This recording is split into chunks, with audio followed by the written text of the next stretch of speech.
अब अपन आते हैं महानदी की सहायक नदियों पे।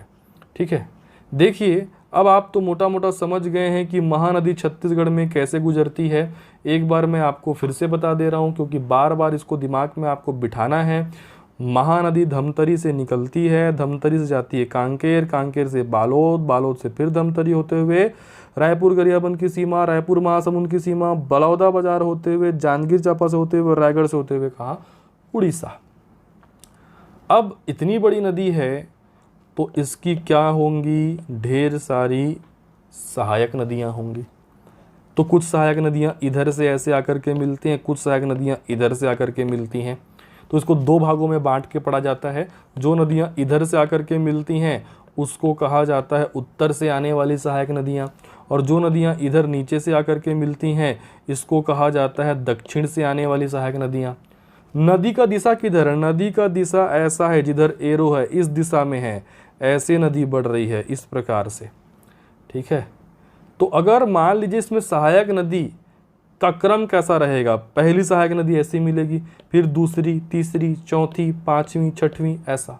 उसी प्रकार नीचे से पहला सहायक नदी, दूसरा सहायक नदी, तीसरा सहायक नदी, चौथा सहायक नदी। मतलब हम सहायक नदियों के क्रम को इस प्रकार से पढ़ते जाते हैं, ऐसा नदी की दिशा में पढ़ते जाते हैं। ठीक है, तो इधर पहली सहायक नदी, फिर दूसरी, तीसरी, चौथी। ठीक है, तो उसका मैप मैंने आपको बना दिया है पहले से, देखिए ये है महानदी की सहायक नदियाँ। तो देखते हैं मैप के माध्यम से सहायक नदियों को। तो महानदी की जो आपकी सहायक नदी हैं उत्तर और दक्षिण, तो उत्तर से कौन कौन सी सहायक नदियाँ आकर के मिलती हैं और दक्षिण से कौन कौन सी आकर के सहायक नदियाँ मिलती हैं। थोड़ा इसको मैं जूम कर लेता हूँ आपके लिए। और देखिए उत्तर वाली सहायक नदियाँ प्रमुख हैं, क्योंकि इनसे एग्जाम में क्वेश्चन जो है ज़्यादा पूछा जाता है। दक्षिण वाले से भी पूछता है लेकिन उसकी संभावना कम रहती है। उत्तर से महानदी में जो सबसे बड़ी सहायक नदी आकर के मिलती है वो नदी है शिवनाथ। अभी मैं जिला बताऊंगा, बाकायदा पहाड़ी बताऊंगा कि कहाँ से निकलेगा शिवनाथ, लेकिन उससे पहले नाम को जानना जरूरी है। शिवनाथ के बाद अगली नदी जो आपकी मिलती है उत्तर की ओर से वो है आपका हसदेव। पहले याद रखना है शिवनाथ, शिवनाथ के बाद हसदेव, हसदेव के बाद बोरई, बोरई के बाद मांड, मांड के बाद आपको याद रखना है केलो, और केलो के बाद आपको याद रखना है ईब। क्या क्या नाम हो गया, शिवनाथ, हसदेव, बोरई, मांड, केलो और ईब। बहुत ही प्रमुख नदियाँ, बहुत ही अच्छे अच्छे क्वेश्चन कई बार जो है इससे पूछे गए हैं। ये उत्तर की ओर से आने वाली नदियां हैं, ऐसे मिलेंगी इस प्रकार से महानदी से ये मिलते जाएंगी। अलग अलग जिलों से इनका उद्गम स्थल है, अलग अलग प्रकार की लंबाई है इनकी, अलग अलग प्रकार के फैक्ट हैं। जैसे आपने महानदी के उद्गम, मुहाना, लंबाई, प्राचीन नाम, सहायक नदी ये सारी चीज़ों को पढ़ा, वैसे ही आपको इन नदियों के बारे में भी पढ़ना है। इसीलिए नदी वाला चैप्टर थोड़ा सा बड़ा हो जाता है। ठीक है, तो आज तो अपन जो हैं केवल उत्तर की जो सहायक नदियां हैं उसी को पढ़ पाएंगे आज के क्लास में। ठीक है, दक्षिण की सहायक नदियां हम अगले क्लास में पढ़ेंगे, क्योंकि बहुत समय लगता है इन सबको समझने में। फिर भी मैं दक्षिण की जो सहायक नदियां हैं उनका एक बार परिचय आपको दे देता हूं, ताकि आप नाम से फेमिलियर हो जाओ। दक्षिण से जो सबसे पहली सहायक नदी महानदी में आके मिलती है, कांकेर में आके मिलती है, दूध, दूध नदी याद रखना है, सिलियारी, दूध, सिलियारी, फिर सोंढुर, उसके बाद पैरी। कई पुस्तकों में पैरी तुमको पहले मिलेगा बट गलत है वो। दूध आएगा, सिलियारी आएगा, फिर आएगा सोंढुर, सोंढुर के बाद पैरी, फिर याद रखना है सूखा, जोंक और लात। दूध, सिलियारी, सोंढुर, पैरी, सूखा, जोंक और लात, ये दक्षिण से मिलने वाली सहायक नदी हैं महानदी में। तो हम शुरुआत करते हैं उत्तर से मिलने वाली सहायक नदी का, और उत्तर से मिलने वाली पहली सहायक नदी क्या कहलाएगी, शिवनाथ। मैंने कहा नदी की दिशा में आपको बढ़ना है। ठीक है, इसको क्रम पूछता है, उत्तर से मिलने वाली सहायक नदियों को क्रम से जमाइए तो कैसा होगा, पहला शिवनाथ, दूसरा हसदेव, तीसरा बोरई, चौथा मांड, पांचवा केलो, छठवां ईब। दक्षिण से मिलने वाली सहायक नदियों को क्रम से आप देखेंगे तो पहला आएगा दूध, सिलियारी, सोंढूर, पैरी, सूखा, जोंक और लात।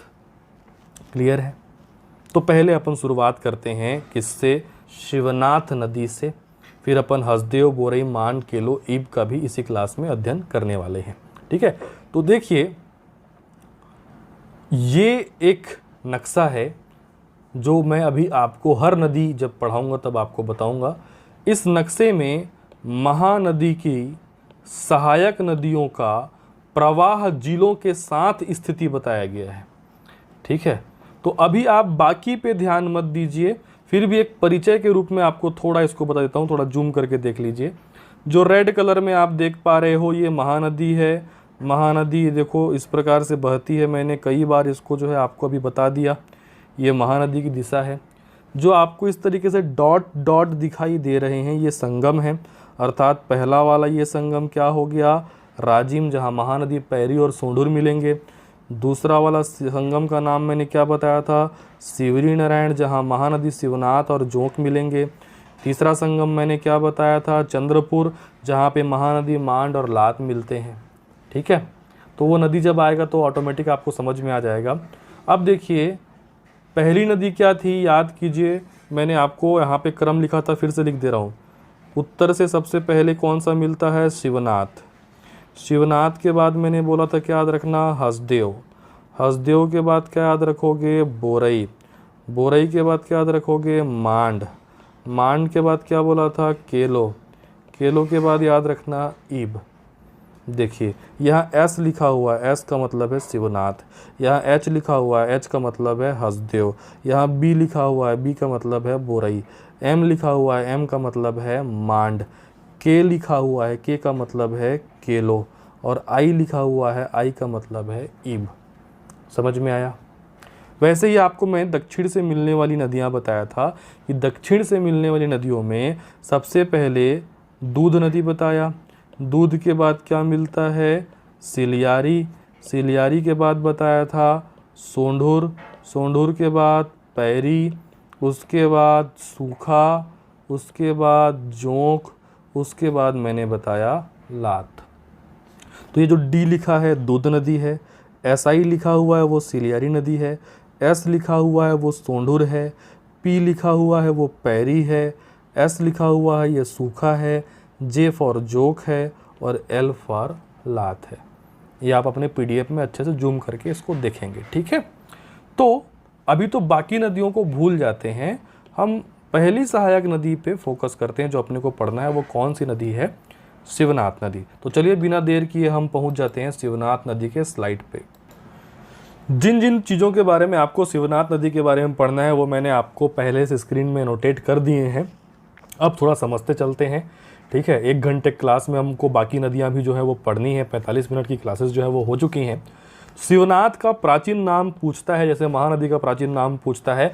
स से शिवनाथ याद रखोगे बेटा, स से सूनी और शिवा। शिवनाथ के 2 प्राचीन नाम क्या हैं? सूनी और शिवा, ये याद रखना। शिवनाथ नदी का उद्गम कहाँ से होता है पहले मैं थोड़ा समझा देता हूँ, फिर आपको मैं लिख के बताता हूँ। देखिए ये मैप पर अब दिमाग डालिए। ठीक है, तो मैप पे अभी आप बाकी चित्रों को भूल जाइए, केवल आप किस पे नज़र डालिए? शिवनाथ नदी पे।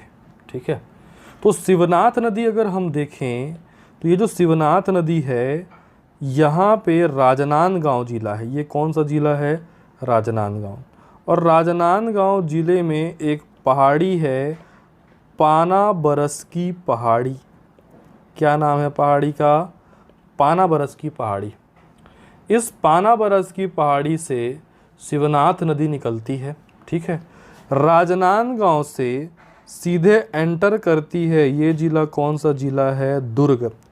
फिर दुर्ग से ऊपर बहते हुए ये जाती है। अगला जिला हमारा कौन सा है? बेमेतरा। बेमेतरा से एंटर करती है मुंगेली। मुंगेली से एंटर करती है बिलासपुर। बिलासपुर से सीधे जांजगीर चांपा नहीं जाती, बिलासपुर से नीचे ये चली जाती है कहाँ? बलौदा बाज़ार में। बलौदा बाज़ार से फिर ऊपर उड़ती है और जाती है कहाँ? जांजगीर चांपा में।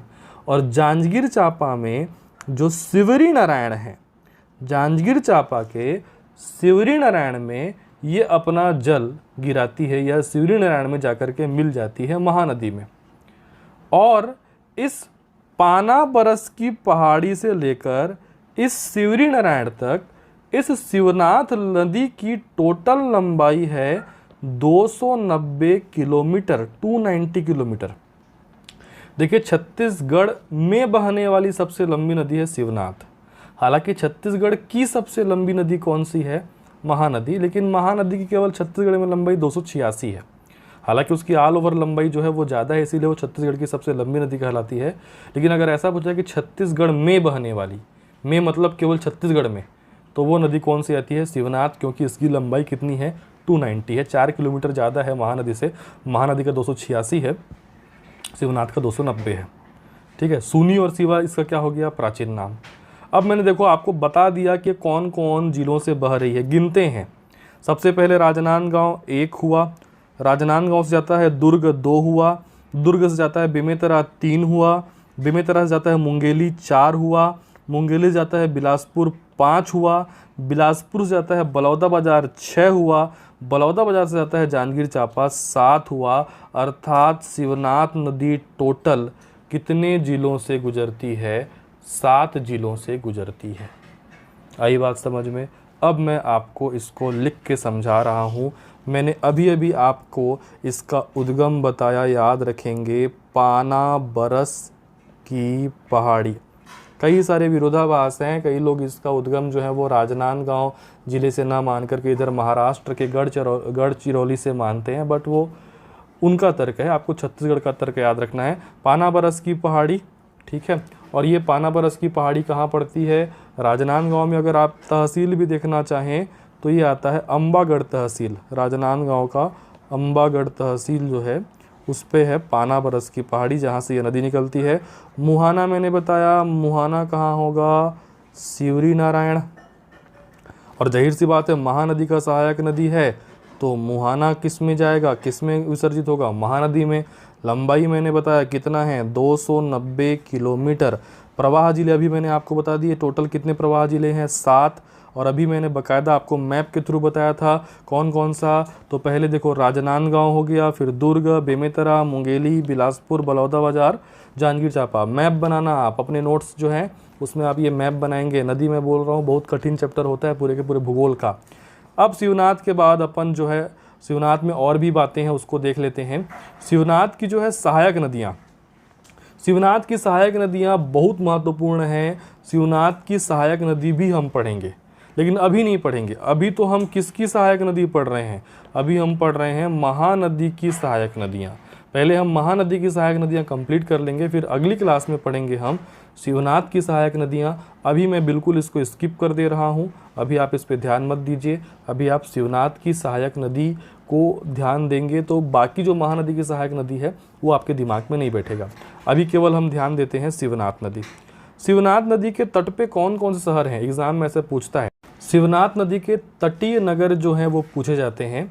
शिवनाथ नदी के तट पे 2 प्रमुख आपके नगर हैं, राजनांदगांव और दुर्ग। आप मैप में फिर से देख लीजिए, ये देखिए आपकी शिवनाथ नदी है, तो शिवनाथ नदी तो एक तो अपने राजनांदगांव इसके तट पे प्रमुख शहर आता है, और एक प्रमुख शहर आता है क्या? दुर्ग। तो ये 2 प्रमुख शहर याद रखना आप शिवनाथ नदी के तट पर। इसके बाद देखते हैं शिवनाथ नदी के बारे में कुछ विशेष बातें जो एग्ज़ाम में पूछी जाती है। फिर अपनी अगली नदी हसदेव नदी की ओर अपन बढ़ते हैं। तो ये जो शिवनाथ नदी है, मैंने कहा महानदी की सबसे बड़ी सहायक नदी है।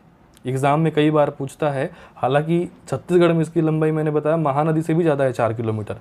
और छत्तीसगढ़ में बहने वाली सबसे लंबी नदी, अभी मैंने आपको समझाया था, छत्तीसगढ़ की सबसे लंबी नदी महानदी आएगा, बट छत्तीसगढ़ में बहने वाली सबसे लंबी नदी कौन सी आएगी? शिवनाथ। और प्राचीन समय में इसी शिवनाथ नदी को छत्तीसगढ़ के आपके 18 गढ़ों के विभाजन का आधार माना गया था। जैसे कि मान लीजिए ऐसा आपका छत्तीसगढ़ था, तो शिवनाथ नदी को जो है आधार माना गया। तो शिवनाथ नदी के ऊपर में 18 गढ़ माने गए थे और शिवनाथ नदी के नीचे 18 गढ़ माने गए थे। इसी शिवनाथ नदी पर मुंगेली में मदकू द्वीप है। मुंगेली में मदकू द्वीप किस नदी पर है? शिवनाथ नदी पर। छत्तीसगढ़ का एकमात्र नदी द्वीप है मदकू द्वीप। जो कि शिवनाथ नदी पर है और जहाँ पर ईसाइयों का फेमस मेला लगता है, ईसाई तीर्थ स्थल है मधुकू द्वीप, इसको भी आप शिवनाथ नदी के लिए याद रखोगे। ये थोड़ी रटने वाली चीज़ें हैं, ठीक है।